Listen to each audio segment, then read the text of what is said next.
வணக்கம். தமிழ் சமையலுக்கு அன்புடன் வரவேற்கிறேன்.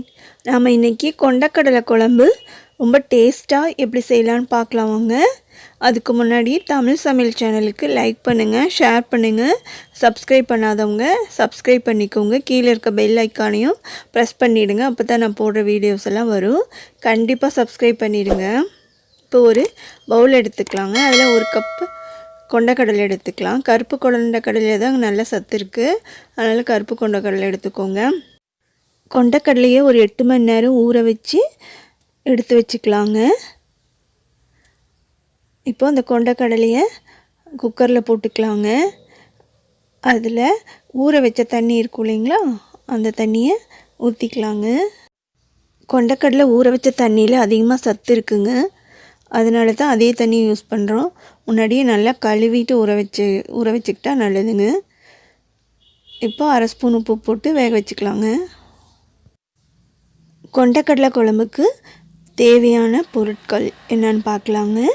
அதுக்கு 1/2 கப் தேங்காய் துருவல் எடுத்துக்கலாம்.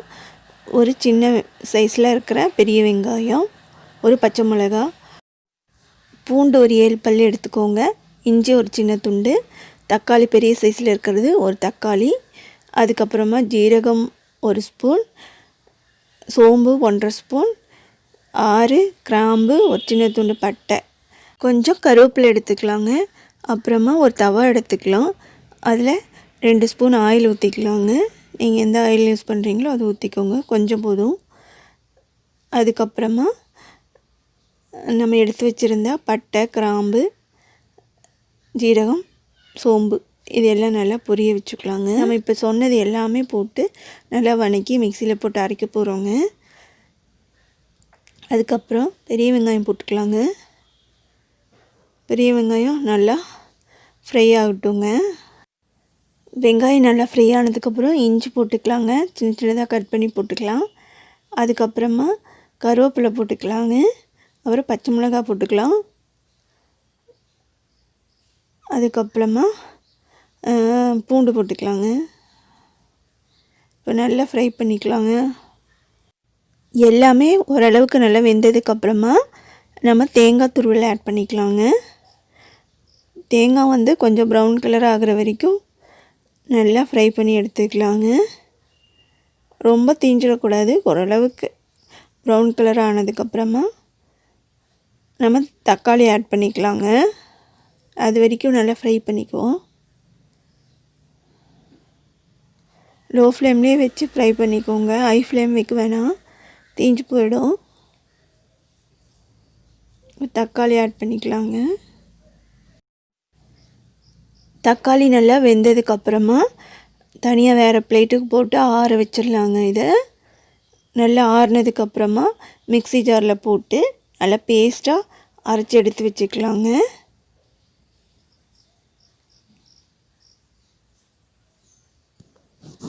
தக்காளி நல்லா வெந்துருச்சு, இப்போ ஆற வச்சுக்கலாங்க. அதுக்கப்புறமா கொண்டக்கடலை வேக வச்சது 1 கப் எடுத்து வச்சு தனியாக எடுத்து வச்சுக்கலாங்க. ஒரு கடாய் எடுத்துக்கலாங்க. அதில் 2 ஸ்பூன் ஆயில் ஊற்றிக்கலாம். அப்புறம் எண்ணெய் நல்லா காஞ்சதுக்கப்புறமா கடுகு 1/2 ஸ்பூன் போட்டுக்கலாங்க. அப்புறம் கடலைப்பருப்பு 1/2 ஸ்பூன் போட்டுக்கலாங்க. காஞ்ச மிளகா ஒரு 2 கிள்ளி போட்டுக்கலாங்க. கருவேப்பிலை போட்டுக்கலாங்க. அப்புறம் பெரிய வெங்காயம் ஒரு பாதி வெங்காயம் கட் பண்ணி போட்டுக்கலாங்க. வெங்காயம் நல்லா ஃப்ரை ஆனதுக்கப்புறமா 1/2 ஸ்பூன் மிளகாத்தூள் ஆட் பண்ணிக்கலாங்க. 1/2 table spoon garam masala add பண்ணிக்கலாங்க. ஒரு டேபிள் ஸ்பூன் மல்லித்தூள் ஆட் பண்ணிக்கலாங்க. அப்புறம் நம்ம அரைச்சி வச்சிருந்த மசாலாவும் இதில் ஆட் பண்ணிக்கலாங்க. ஆட் பண்ணி நல்லா கொதிக்க விடுங்க.